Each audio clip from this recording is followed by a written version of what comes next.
শোনো কি বলি, আমার বাপদাদার যে সম্পত্তি আছে ঠিক আছে, ওটা আমি গরিব মিসকিনদের এখন দিয়ে আমি কিছু উপকার করতে চাই, ঠিক আছে? আচ্ছা চলো সামনে আগায় না যাক। চলো দেখি ফকির মকির আছে নাকি। আসসালামু আলাইকুম ফকির সাহেব। ওয়ালাইকুম সালাম। আমার মনে হচ্ছে আপনার দুদিন ধরে না খেয়ে আসছেন, ঠিক আছে? যার কারণে মনে হচ্ছে আপনার বউ পোলাফানো মনে হয় দুদিন ধরে না খেয়ে মরতেছে, ঠিক আছে? এই ধরেন আপনাকে 2 টাকা দান করলাম। আরে শালা তুই তো আমার চেয়ে বড় ফকির, তুই আমার 2 টাকা দিছস না? তোর যদি লাগে তো আমার সহ নিয়ে যায়, তুই তো আমার চেয়ে বড় ফকির। যা যা যা যা যা যা। ফকিরে আমাদের ধাক্কা মেরে ফালায় দিছে, ঠিক আছে?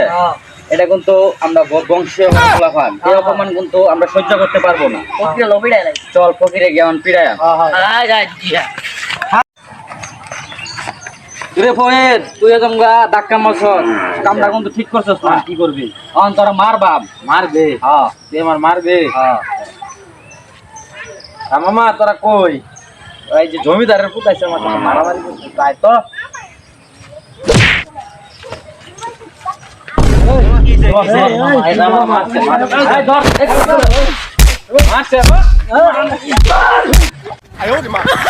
আল্লাহ রে বুঝতাই, হরির টিম তো দেখছস,